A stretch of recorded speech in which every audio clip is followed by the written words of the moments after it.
আছেন বন্ধুরা, আশা করি সবাই ভালো আছেন। এমসিবি লিগে আপনাদের স্বাগত। আমি তাপস আছি আপনাদের সাথে। বন্ধুরা, আজকে আমি জিনিসটা করতেছি সেটা হচ্ছে গিয়ে আমার সামনে ঠিক আপনারা দেখতে পাচ্ছেন এখানে একটা 32 পোর্টের ডিভিআর আছে হিগবিশনের। তো এটাতে মূল প্রবলেম হচ্ছে হার্ড ডিস্ক কাজ করতেছে না।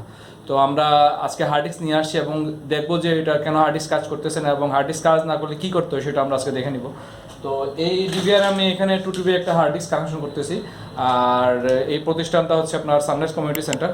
আর এখন আমরা এই হার্ড ডিস্কটা কানেকশন করে দেখবো যে আমাদের ডিভিআরের যে সাউন্ডটা মূলত ডিভিআর একটা সাউন্ড করে, যেটা হচ্ছে গিয়ে টি টি টি একটা সাউন্ড করে কন্টিনিউ, যেটা হার্ড ডিস্ক ফল্ট হলে হয়।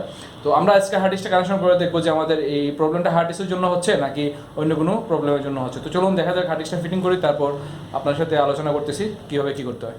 সাবস্ক্রাইব করে নিন এনসিপি ল্যাব চ্যানেলটি আর পাশের বেল আইকনটি বাজিয়ে দিন নতুন ভিডিও সবার আগে পাওয়ার জন্য। তো বন্ধুরা, 32 পোর্টের যে ডিভিআরটি আপনারা দেখতে পাচ্ছেন, এখানে টোটাল পোর্ট হচ্ছে 1, 2, 3, 4, 5টা, মানে 5টার মধ্যে আপনি 4টা পোর্ট এখানে ব্যবহার করতে পারবেন, মানে 4টা হার্ড ডিস্ক লাগাইতে পারবেন। 1, 2, 3, 4টা হার্ড ডিস্ক এখানে লাগানো যায়। তো আমরা এখন জাস্ট 2 TB একটা হার্ড ডিস্ক কানেকশন করে দেখবো যে আমাদের প্রপার কাজ হচ্ছে কিনা। আর একটা জিনিস বলি, দেখুন এখানে ডিভিআরে অনেকদিন পরে থাকার কারণে কিন্তু সবগুলোতে খুব ময়লা জমে গেছে। তো অবশ্যই আপনারা এই জিনিসটাকে পরিষ্কার করে নেবেন, পরিষ্কার না করলে আপনার কানেকশন পাবে না।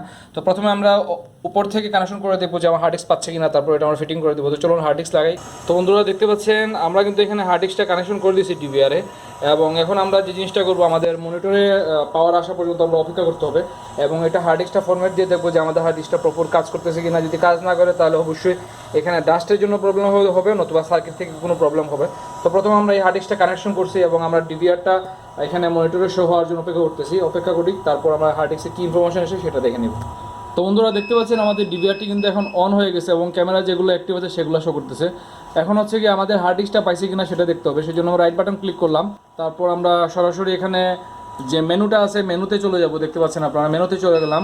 তারপর আমরা এখানে চলে যাব সরাসরি মেনটেন্সে চলে যাওয়ার পর এখানে আমাদের একদম কর্নারে দেখতে পাচ্ছেন হার্ড ডিস্ক নামে একটা অপশন আছে, এখানে আমরা ক্লিক করলাম।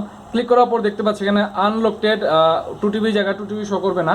তো এখানে শো করতেছে আমাদের 1863 GB শো করতেছে। তখন এটাকে অ্যাক্টিভ করতে হবে কী হবে, তো এটাও কিন্তু আনইনস্টলাইজ দেখাইতেছে। এখন আমাকে এটা ইনস্টল করতে হবে। তো সেই জন্য আমাদের হার্ড ডিস্ক একটু চলে যাব। দেখতে পাচ্ছেন আমার কিন্তু সব কিছু এখানে এভরিথিং ওকে দেওয়া আছে, কিন্তু আমার হার্ড ডিস্কটা ফরম্যাট দিতে হবে।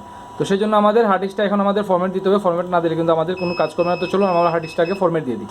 তো বন্ধুরা দেখতে পাচ্ছেন আমাদের কিন্তু ডিভিআরে হার্ড ডিস্ক কানেকশন করা, কিন্তু একটা সাউন্ড করতেছে, টিট টিট টিট যে সাউন্ডটা করতেছে, মানে হচ্ছে হার্ড ডিস্কটা ইনস্টলাইজ না। তো আমাদের এই হার্ড ডিস্কটা এখন ইনস্টলাইজ করতে হবে এবং ইনস্টলাইজ করার জন্য আমাদের যে কাজটা করতে হবে, আমাদের মেনুতে গিয়ে এখানে হার্ড ডিস্কের যে অপশনটা আছে সেটিতে ক্লিক করবেন। তারপর এখানে এই যে অপশনটি আছে এটি আপনারা সিলেক্ট করে দিবেন, এখানে টিক চিহ্ন দিয়ে সিলেক্ট করে দিবেন। দেওয়ার পর আমরা এখানে দেখতে পাচ্ছেন INT যে অপশনটি আছে দেখতে পাচ্ছেন, এখানে আমরা ক্লিক করব এবং ওকেতে দিয়ে দিব। তো INT দিয়ে দেওয়ার পরে সাথে সাথে দেখুন এখানে কিন্তু ইনস্টলাইজ হওয়া শুরু হয়ে গিয়েছে। এখন টোটালটা ফরম্যাট হবে, হার্ড ডিস্কটা ফরম্যাট হওয়ার পর আমাদের কিন্তু এই রেকর্ডিং শুরু হয়ে যাবে। আর এই ইনস্টলেশন প্রসেসটা কমপ্লিট হওয়ার সাথে সাথে কিন্তু আমাদের এই ডিভিআর যে টি টি টি সাউন্ডটা সেটাও বন্ধ হয়ে যাবে। তো এই জন্য আপনাদের একটু অপেক্ষা করতে হবে। যখন আমাদের এই হার্ড ডিস্কটা ইনস্টলেশন সম্পূর্ণ শেষ হয়ে যাবে তখন আমাদের এই হার্ড ডিস্কটা প্রপার কাজ করবে। তো দেখতে পাচ্ছেন এখন কিন্তু আমাদের এই হার্ড ডিস্কটা অলরেডি ডিভিআরে সেট হয়ে গিয়েছে এবং এই ডিভিআরটিতে 32 ফুটের যে ডিভিআরটি দেখতে পাচ্ছেন আপনারা, এখানে কিন্তু এখনো কোনো সাউন্ড নাই। এর মানে বোঝা যাচ্ছে যে আমাদের যে আগের হার্ড ডিস্কটা ছিল সেই হার্ড ডিস্কটা নষ্ট হয়ে গেছে, বিধায় আমাদের এই প্রবলেমটা হয়েছিল। তো বন্ধুরা মূলত এই ছিল ভিডিওটি, যে কীভাবে আপনাদের হার্ড ডিস্কে প্রবলেম হইলে কিংবা ডিভিআরের প্রবলেম হইলে কিংবা টিটিটির সাউন্ড করলে আপনারা কীভাবে কী করবেন। তো আশা করি ভিডিওটা আপনার কাছে ভালো লাগবে। বন্ধুরা আশা করি বুঝতে পারলেন যে কীভাবে আমরা খুব সহজে একটি ডিভিআরের হার্ড ডিস্কের প্রবলেম হলে সেটা সমাধান করে নিতে পারি, কিংবা টিটিটির সাউন্ডটা করলে কী ধরনের প্রবলেম হয় সেটা আপনারা জেনে নিলেন। তো বন্ধুরা যদি আমার ভিডিওটি আপনার কাছে ভালো লেগে থাকে তাহলে অবশ্যই আমার চ্যানেলটি সাবস্ক্রাইব করে আমাদের সাথে থাকুন, ভিডিওতে লাইক করে দিন, কমেন্ট করে জানিয়ে দিন কেমন হলো। আর আজকের মতো ভিডিওটা আমি এখানে শেষ করবো। পরিশেষে এটাই বলবো, ভালো থাকুন, সুস্থ থাকুন, দেখা হবে আবার নতুন কোনো ভিডিও নিয়ে।